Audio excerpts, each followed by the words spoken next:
guest has a very, very simple, easy vision: to improve equality of life by igniting the largest student-led social responsibility movement on the planet. Steve Atamian of Global Brigades, right here on Rainmakers. Steve, welcome. Thanks, Dan. Happy to be here. That is a huge goal. Tell us how you came up with that. Well, it came from the aspirations of seeing students and what their impact could be in the developing world and in health and in development and here in the States as well. If I may go into it, tell us about Global Brigades, exactly what it is. I mean, it's amazing to me the number of volunteers that you have, and I suspect that's changing all the time. We're exponentially growing, and it all started with an individual and with individual ideals and a group that was really passionate about going in abroad and serving. It started with some students over at Marquette University who had done the old traditional medical mission work down in Honduras. And they had the old school, you bring down the doctors and suitcases full of medicine, you pair them up with a village, and you have the on-country team that would take them around to the community and provide this medical work. And at that time, it was wasn't as much more sophisticated than that. And I was invited to go down on one of their first trips and saw the potential of the impact that could be. You know, what happens after the trip, after their one-week experience? You know, what about the other needs in the communities?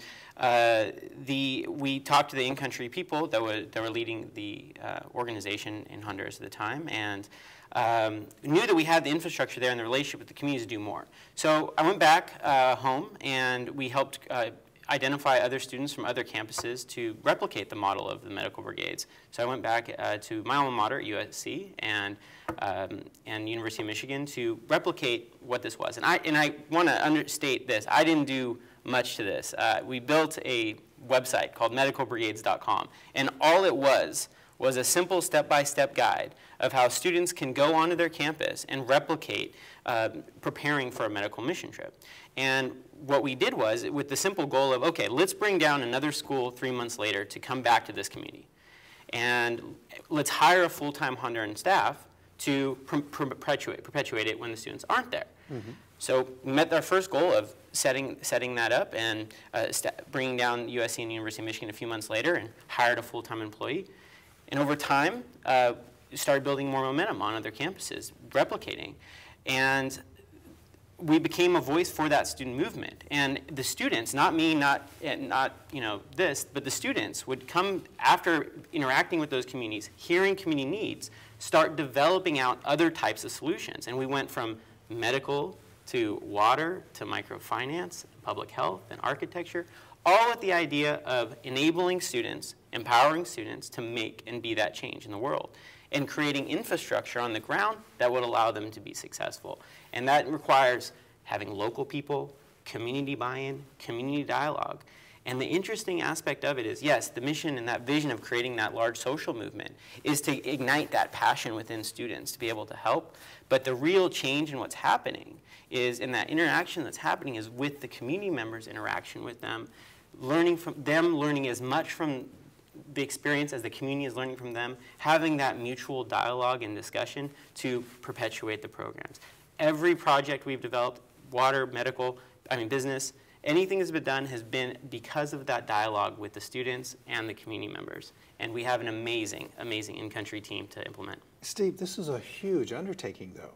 I mean, you're talking about going in and essentially creating whole massive programs from here in another part of the world, and doing it with students who may not necessarily have ever been there before. Have never been there before, and only for 1 week. So a lot of people ask, that's the big, a lot of critics will say, Steve, what can 30, students do in 1 week? What kind of impact is possible with that? And my answer is, well, in 1 week, no one can really do a big difference. But compound that over across 170 universities in North America and Europe, which we've now, 170 different universities we've expanded to. Oh my gosh. And compound that, just that one medical group at Marquette, to now 9 different disciplines of interdisciplinary work to provide a holistic model to those same communities. Yeah, we've got some of architecture, business, dental, environment, law, medical, microfinance, public health. Oh.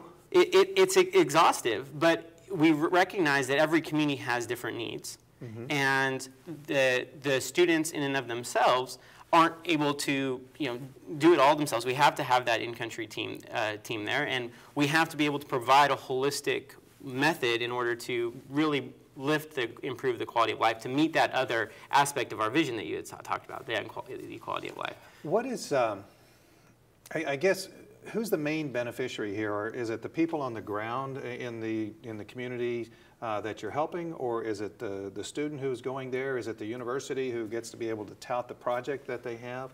Who is it? I would say there's two. We have our slogan is communities empowering, students empowering communities. But it can also be read the other way, which I prefer saying it, communities empowering students. And so it's this mutual dialogue. And a lot of other people ask, what are students doing? Is students a good vehicle or mechanism to use to do development work? I'd say I prefer working with them over any other, because they come in with that idea of learning and not with, here's your answer. Not coming in the community and be like, we already know what's best for you, and acting like they're the savior or coming in and saving the day, but having that dialogue, listening to the communities, and then developing out programs that meet those basic needs. And each of the programs are kept extremely simple. It's not sexy. How can you do that with 170 universities? Knowing a little bit about universities that I do, they're sometimes not the easiest to deal with. Fortunately, we deal mostly with the students and not the universities. And we deal with the club president, and that's really the root of the organization. The club president of that campus that sets up a club on the campus is that engine for social change. They're the ones mobilizing their peers to do this work. It's because of their efforts, the contributions that their groups raise to do that work in Central America and Africa where we do work, that drives everything. So this is all volunteer? Do they even get any kind of college credit for it? Some schools are starting to offer college credit because of the academic implications and because of that learning opportunity. We're starting to prepare the students a lot more before the trip, providing more readings, and then after their projects, and they're submitting things. So we're finding that as a chapter has been on the university longer, faculty start gravitating to them. They start wanting to build onto the experience and start getting them that credit for them. Well, you're a faculty member yourself. Yes, along with you. But in any event, though, so you're able to, are you directing the program at one or more universities as a faculty member, or just as somebody that came up with the program? Again, it's not about me at all. It really isn't. Again, every idea that's been come up with has been based on the dialogue of students meeting a need in the community and empirical evidence. We did baseline studies in all of the communities that we serve. We gather all of that information. It wasn't rocket science when we had those first medical brigades, and we noticed in the patient data that 80% of the people had parasites or other waterborne illnesses. And we started looking into the homes and said, well, where's their water source coming from? They don't have water into their homes, and there's no concrete floors, there's no latrines, there's no public health infrastructure. So all it took was that students and those groups saying, well, why don't we come back to our campus and start Water Brigades Club?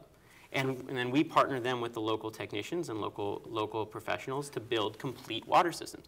These students are a part of large-scale development issues. This isn't just bringing in and bringing in some purification units in the house. We build complete dams and gravity systems in the communities that we're serving in Honduras specifically, and all with the support of government officials and other government technicians. Steve, you sound like the UN. All kind of the Global Brigades / UN. It's all kind of the same thing.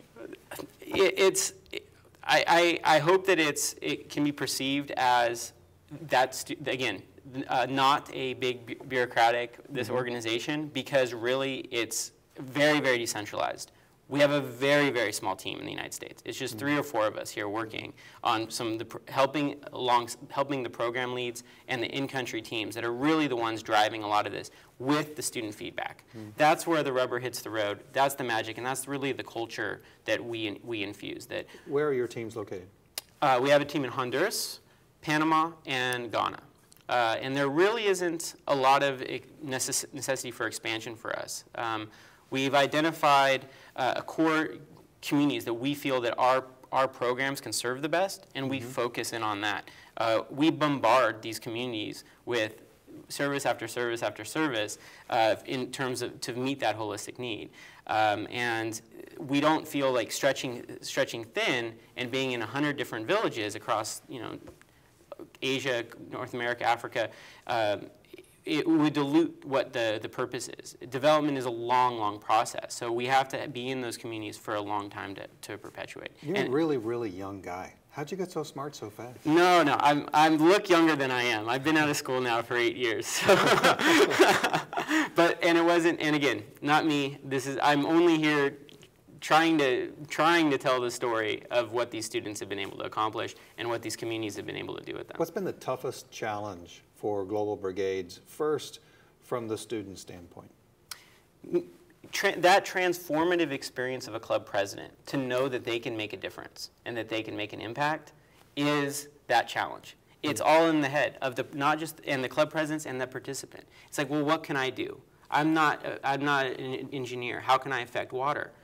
For every water brigade volunteer that comes down, skilled or not skilled, 4 community members in 2010 received access to clean water. And it's directly proportionate to the amount of students that participate because of the on-the-ground infrastructure that we have, them working with the community members. And this is, again, not just to build a project, because we all know the pitfalls of just building in wells or building in a gravity system, piping into their home, and then leaving. This is about the community mobilization that happens. They are funding the community mobilization that happens beforehand, the setting up of water councils, the follow-up work that gets done in those communities, all 100% funded by the students. We have never received one grant from an outside organization to do any of the work. All funded by the students. So Completely. Are these wealthy students? No. This is a huge effort of fundraising and community mobilization that happens here in the States. So the other piece of this is the families, the friends, the supporters of these students who want to have this experience. They're the real people that are driving this and contributing to the students and their participation in this. And we have a platform that we've developed called empowered.org. And empowered.org is a peer-to-peer fundraising platform that enables anyone to mobilize, not just nonprofits, but anybody all across the world, to create teams under their national organization or just as of themselves, set up volunteer activities, fundraising campaigns, and an individual profile for them to ask their friends and family for support. And it just, the average person on Empowered has over 10 different donors or supporters that's participating for their programs. Let's say I'm a donor to a student who is working in Ghana. How do I know that my money is being well spent? So the Global Brigades USA and Global Brigades in UK and Ireland, wherever we are, goes through our annual audits, and Honduras, Panama, and Ghana do too. So all of the countries that we have those audits. Our administrative costs are less than 5% in the United States and really? in North America. And from the programming perspective, all of the funds are going there. I mean, we don't have a physical office. There is a lot of responsibility that we put on ourselves in order to keep costs low because of that very issue. Students are naturally very skeptic and naturally very critical of where their money goes. And as donors, more so. So we are overly critical on ourselves of how we spend those funds. And when there's profit at the end of the year, and this year is actually going to be one of the first years that we expect a surplus, we developed a system where the campus chair people, those same club presidents I've talked about, vote on how that money is spent. And I give a presentation at the beginning of the year, and we go through the annual budget. And we take them line by line. Okay, this is what it takes to do this organization. Here are the people, the grants that we have to make on the ground, and employees that we have to bring in, the Hondurans and Panamanians and Ghanaians that we bring on, the North American interns that come in. And here's our remainder. That is yours. And then the program leads come and pitch presentations about, okay, if we had extra $20,000, this is how much this is what we're going to be able to add to this water program. Or if our microfinance, we had $20,000, we're going to be able to capitalize this community bank that we've established this much more. And the students decide how that gets funded. What's your background? You a doctor? No. I have no medical history. I was very blessed to be put in this opportunity to empower others to do this work. I don't have a medical background.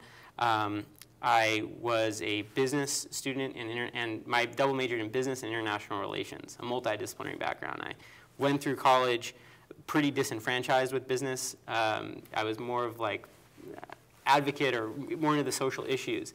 And I always had a passion to do something that was more of a social enterprise, that if I was going to put my business skills to something, I wanted to have that social impact. Sound like a community organizer. There was a guy that ran for president and talked about that's what he was a community organizer. In fact, as we speak, he's president today. So you sort of sound like a global community organizer.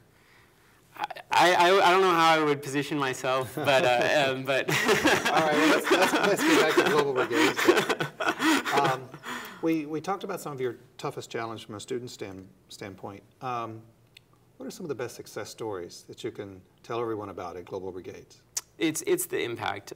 So I mentioned it's the impact that the students are making alongside the community members. I mentioned the one student for every 4 community members getting water, but there's a lot more. Was that in Honduras, or is that? That's in Honduras, where we focus the majority of our water. Actually, our projects in Ghana yield higher beneficiaries because I don't want to get too much in the specifics, but we actually build water collection, water storage units for schools. So not just in the homes, but for the schools. So there actually is more beneficiaries per person for the students that are going to Ghana. But I would be doing justice if I didn't mention our microfinance and our economic development programs. For every student that goes, a loan and bank accounts are set up, and a bank account is set up for these families and these farmers and entrepreneurs. The ideas of savings and loans gets put out. This year, for every group of 5 students that came, more than $500 was lent to provide help set up savings accounts and loans for those families.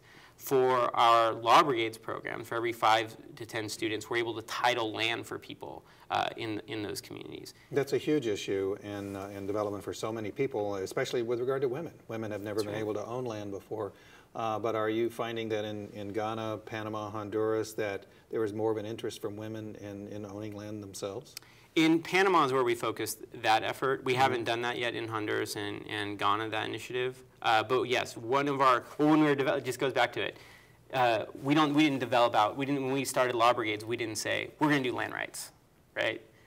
We asked the community, and overwhelmingly, the families there were having issues with land entitlement. And once they have the land right, now they can have access to capital. Now they have an asset. Now they can go to the community bank and start lending money to perpetuate their businesses.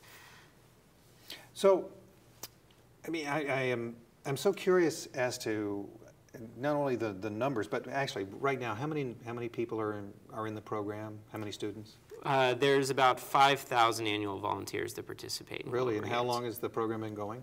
Officially since 2000, and we incorporated in the United States in 2008, but the first groups were going down in 2004, 2005. So we've literally been exponentially growing, especially since 2007, 2008, when a couple of folks kind of realigned their careers to perpetuate the program a little bit more and start formalizing the systems. I would credit it to a strategy of decentralization and empowering chapter bases and empowering the students to kind of take it on themselves to grow it. And once we did that, we grew from having those 5 or so clubs, 5 or so chapters, to 30 chapters, and 30 chapters to 90. And now there's, like I mentioned, 160 schools, but over 400 chapters of Global Brigades, depending on the discipline. Really?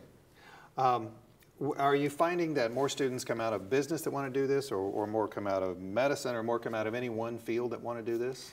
Right now, 50% of our students are in the pre-meds and doing our medical brigades. Really? And we're hoping, but it's been around the longest too. So we started as a medical relief organization, and we later transitioned to try to be a development organization. I say try because, I mean, it's like there's no secret to development, right? I mean, everything is, could be critiqued or answered, but the real statement here that I'd like to make out is, we hope that it's becoming almost a table stakes for a lot of these pre-med students to have this as an experience from them to get into med school and these other things. And I think a lot of that, obviously the desire to do good is important. Obviously they're seeing their impact, but it's becoming almost an expectation that you get this experience, that you want to give back in this way.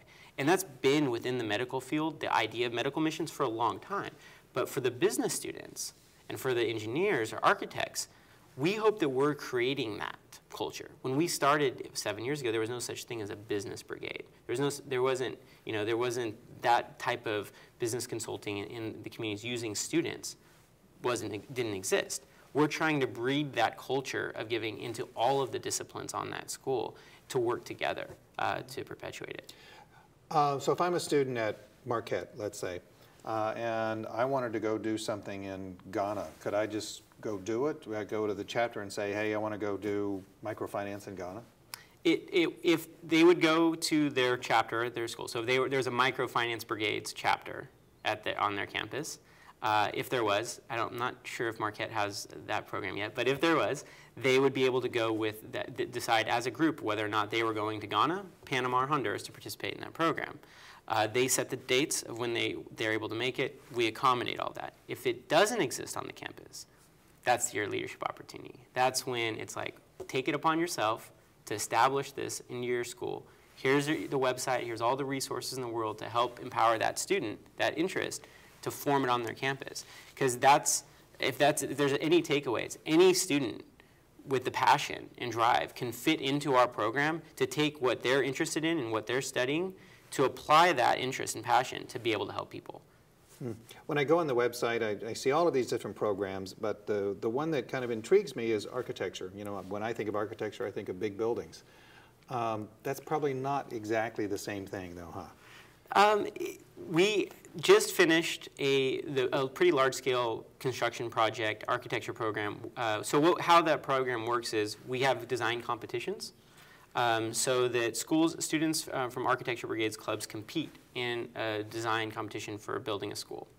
And with the agreement that we're going to work with the community on picking out the parts and features and sculpting out what the school is going to look like, but then you're going to come down and help build it too. So we have built schools, some eco lodges in Panama.